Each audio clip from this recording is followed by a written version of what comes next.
Артистларыбыз жырыбыз да гаиләгә багышланган. Быел Кыbrıs'ta шәһәребездә традицион бик матур күркәм шәһәребезнең йөзлек ташы булган Сабан туе гүзәле бәйгесе үзенең 30 еллык юбилеен билгеләп үтте.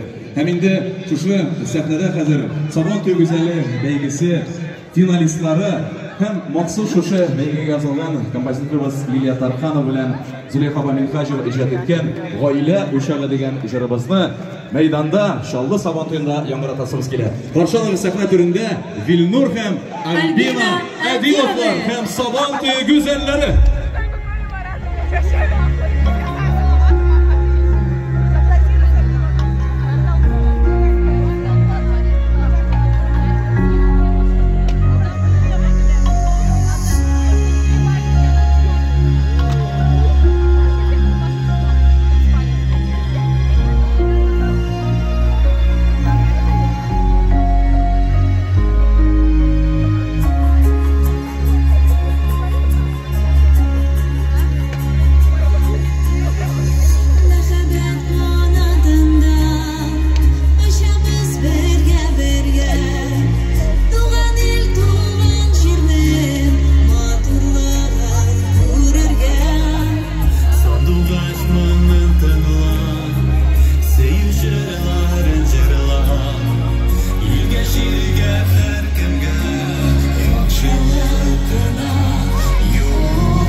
Вилнур, Альбина Әдиловлар һәм 2024-30 юбилей сезон Сабан туе гүзәлләре бәйгесе финалистлары.